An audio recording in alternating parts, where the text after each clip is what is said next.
Hi, everyone. We are joined by none other than Malik Scott, the esteemed coach and trainer for Deontay Wilder.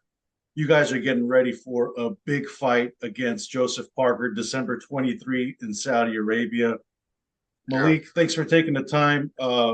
I know you're a big fan of stogies, so for everyone watching, why don't you let them know what you're puffing on now? AJ Fernandez, probably the same cigar I was puffing on in every other interview. It's my favorite cigar. It's by AJ Fernandez, and it's called the New World cigar. It's the most consistent cigar on the market, in my opinion, over the last almost 10 years now, you can say, in my opinion. And yeah, that's what I'll have for breakfast, lunch, and dinner, man. Absolutely. And I'm sure you guys are looking forward to smoke Joseph Parker on December 23. Yeah. What has training camp been like for you guys as you're preparing? Well, it's no secret. It's been a short camp. Um, but Deontay, in my opinion, he's ahead of schedule concerning the way he's looking in comparison to his last fight and his last training camp. So, we got some good guys down here that's been giving us good work. Um, and like I said, it's been a short camp, man, and we've been making the best out of it. And it's been a short camp, which in my opinion means it's going to be short work in Saudi Arabia. And Joseph Parker, I would consider a good friend of mine, but he's fighting my fighter, he's fighting my champion, he's fighting someone that I consider a brother, which is Deontay Wilder. And we're looking forward to still in the show. Absolutely. You know, Deontay, he's fought one round since the Tyson Fury trilogy, made easy work of Robert Helenius last October. It's been clear that he was getting ready for a fight. We just didn't know who. There was a lot of names thrown out there, everyone from Andy Ruiz to Anthony Joshua and so on and so forth. And now you guys have this big twin billing in Saudi Arabia, December 23. And Anthony Joshua is on the other side facing Otto Wallin. And Mm-hmm. it looks like you guys have the tougher task facing the former world heavyweight titleist Parker. Yeah, in my opinion, we have the toughest opponent. Not just with compared to Anthony Joshua, but we have the toughest opponent on anybody that's on you consider the A or B side is fighting, you can say. Joseph Park is a former world champion. Um, he's an active heavyweight. Um, that could give you problems if you have problems with jab defense. I drilled Deontay enough with jab defense drills enough that we'll be more than ready to handle anything Joseph Parker is going to come at us with. Uh, Also, Joseph Parker, in my opinion, has slowed down a lot. He doesn't have the same speed he once had. You all can see that in the Joe Joyce fight. You all can see that in the Simon Keane fight, his last recent fight, that he looked very good in. Um, he slowed down. He's not the same Joseph Parker that fought Anthony Joshua. He's not the same Joseph Parker that fought Andy Ruiz. But what Deontay is, he's the same decapitator that he has always been. And I believe the way we drill now and the way I hold him accountable and how he's willing to do everything behind his front knee is going to be not just the key to victory with Joseph Parker, but it's going to be a key to victory to make him become two-time heavyweight champion of the world again. So I'm excited about it. I'm excited about the fight. Um, and we're going to do it big, man. We're going to do it big. We're going to give Saudi Arabia a real treat. They never had nothing like this, what they're about to see with Deontay. They never had a result like this so far in the heavyweight division. And what I mean by that is they had Usyk and Joshua, right? Some people would say, that was a good fight, but boxer versus puncher. They had Fury versus Ngannou. We all know what people thought of that fight and who people thought who won.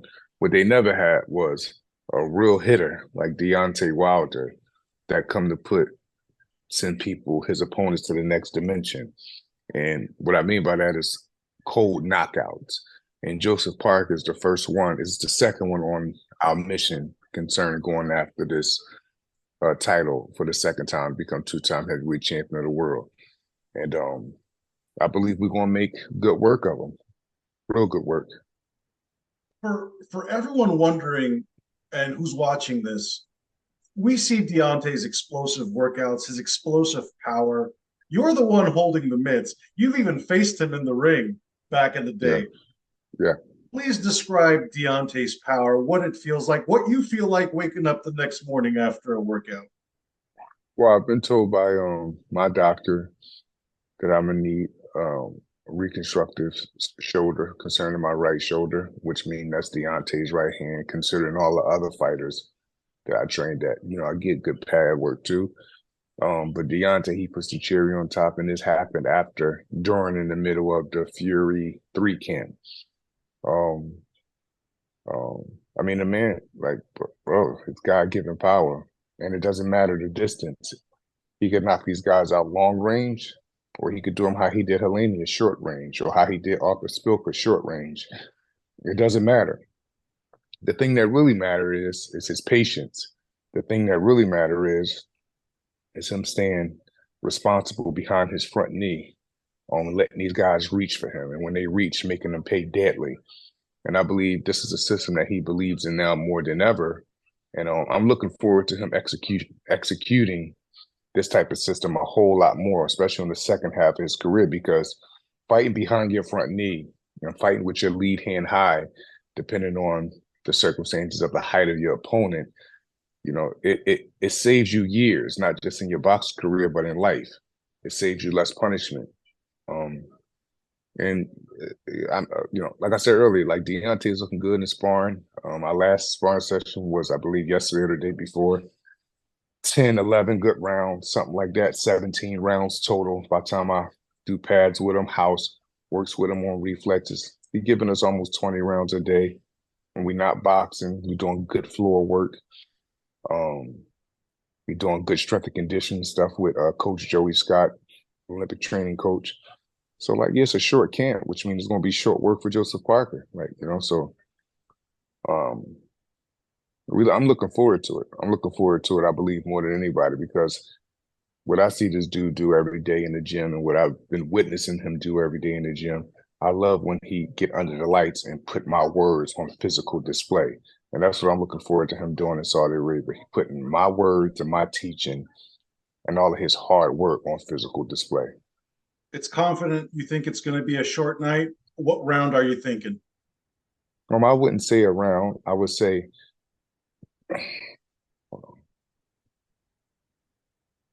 I wouldn't say around. I would say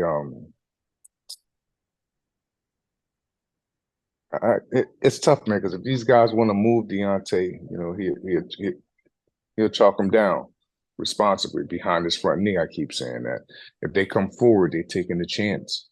And when they take that chance, we'll make them pay. And that's Joseph Parker as well. You know, Joseph Parker liked to hop in a lot with his feet because he come from the Roy Jones um, kind of idol worshiping a little bit. He comes from the Roy Jones. Like Roy Jones was a huge impact on, a huge physical impact on Joseph Parker's career. If you look at a young Joseph Parker, a lot of his stuff came from left hip offense.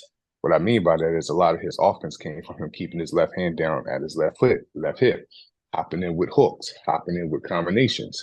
You notice I keep saying the word hopping in. The last person that hopped in against Deontay Wilder, they end up comatose. So we'll see. Either way, he's fucked though. That's what my real point. What I'm really trying to say, if he try to move and run, Deontay handle him accordingly. And if he want to be spunky and listen to the Tyson Furies of the world and let him tell him that all you got to do is come to Deontay and push him back, then I can almost guarantee you he'll run into something that he's never felt before. You think? How about the other headliner in this fight, Anthony Joshua? You think he's going to have an easy night with Otto Wallin as well, or do you think we might see an upset there? I think an upset is very possible, but I think Joshua knows. You know, it's tough to say because it's a lot of decision making in there that many won't agree with. I'm probably a part of the many. I don't see how you could lose to Alexander Usyk 2 times, who's a crafty southpaw, and then one of your next fights, you willing to fight Otto Wallin, who can be considered another crafty southpaw or a poor man Usyk, so to speak. So we'll just have to see, man. It's a tough. On paper and stylistically, it come across as tough.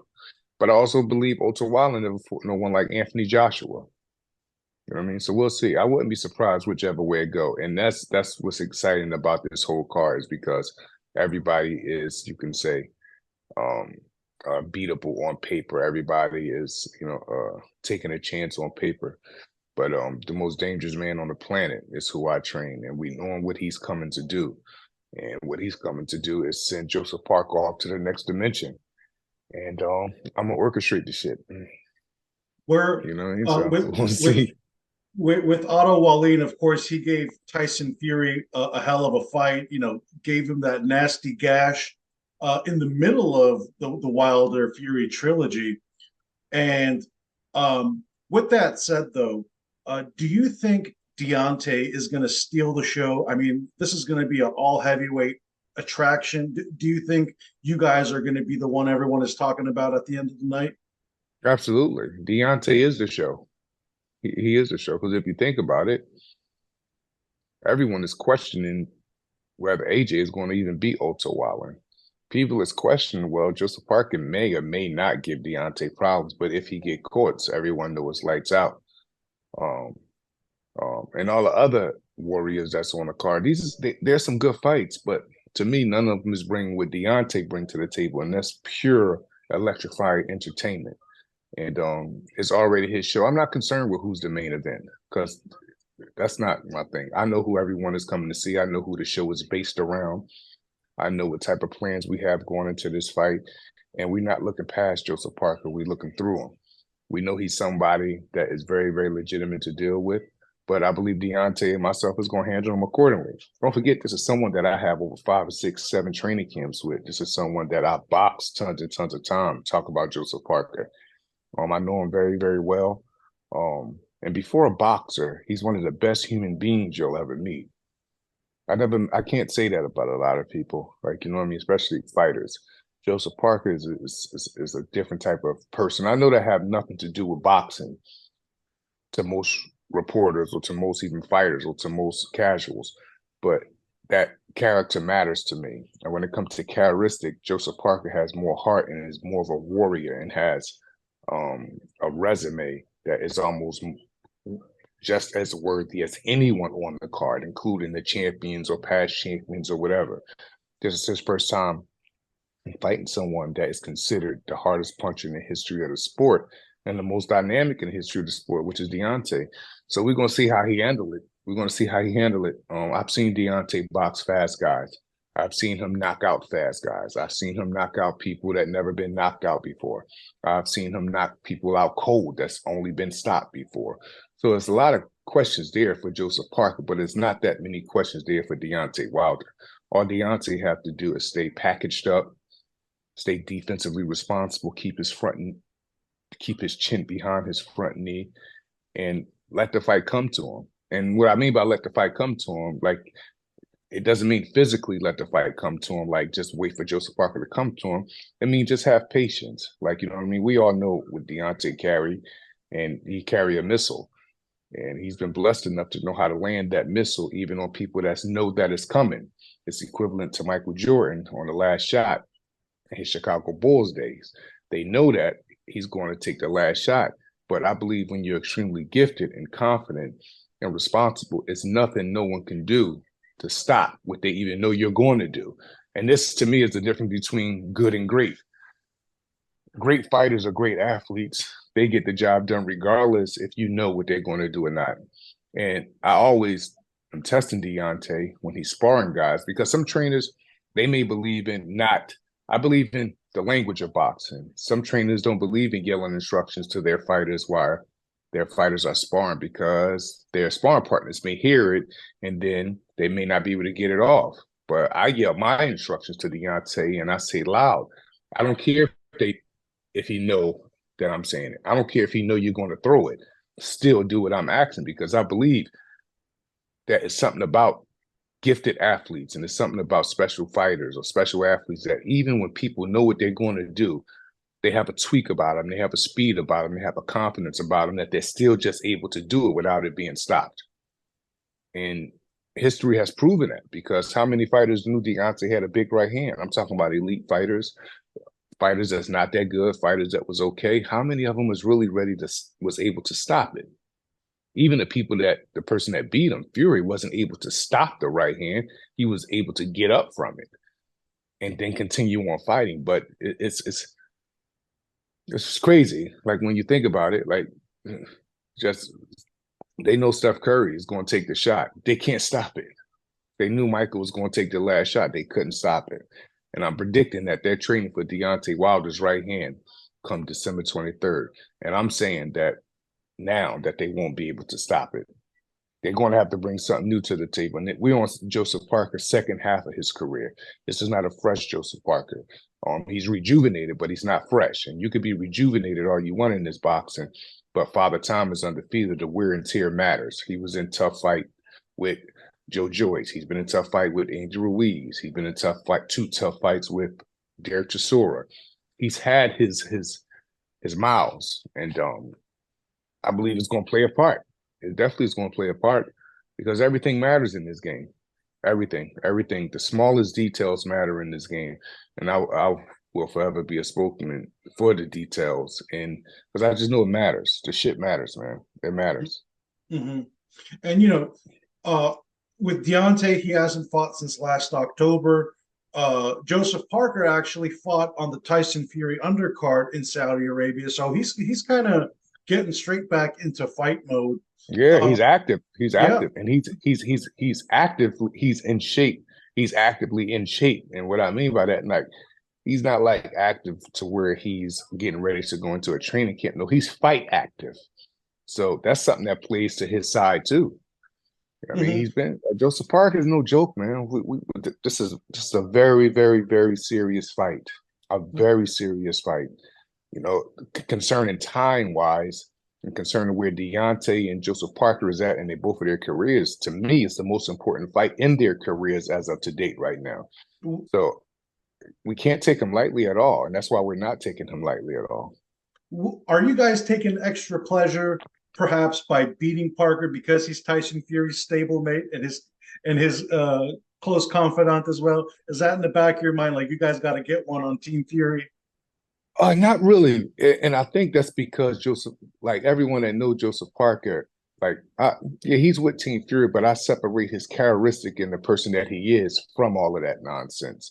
We're fighting Joseph Parker. Yeah, he's a part of Team Fury, and and if I'm gonna be quite frank about it, I'm very happy what that side has been able to do for him, and he's got a new trainer, which to me.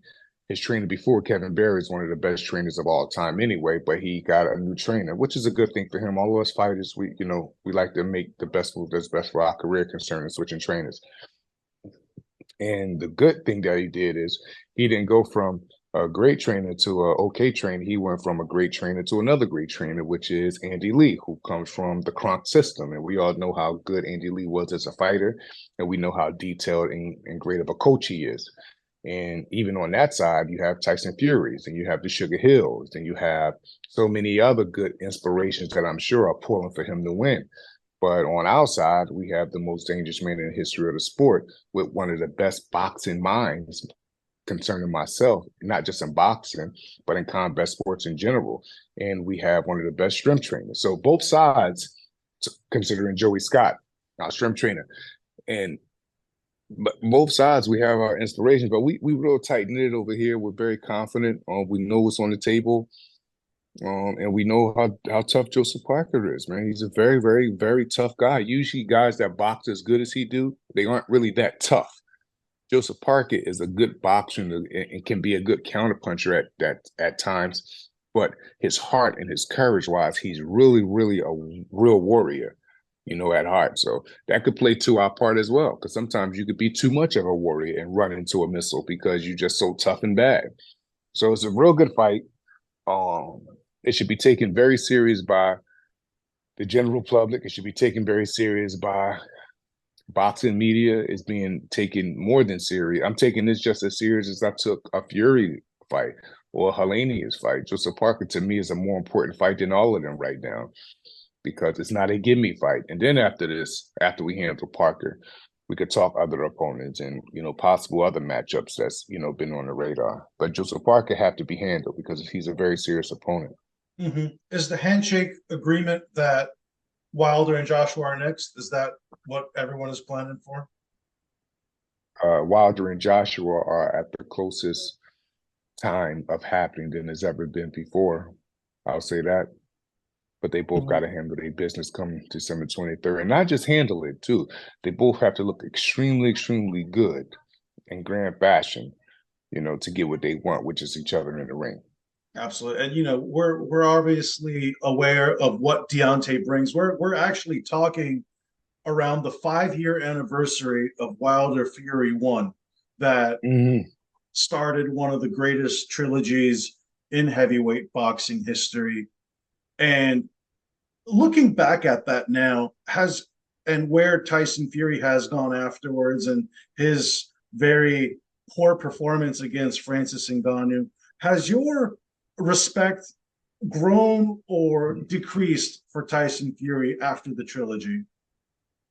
My respect always was for Tyson Fury because once again, I'm coming from not a sensationalism standpoint. My respect for him was coming from I shared the wing with him before. I've been in training camp with him before. I know boxing. I know people that really can fight and people that can't fight.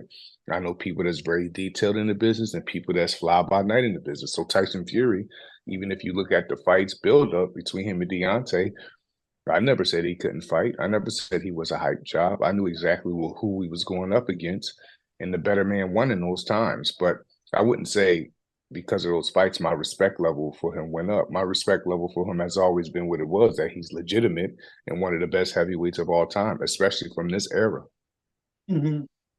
Mm-hmm. Usyk Wilder, how do you see that unfolding? I'm sorry, Usyk Fury, how do you see that unfolding?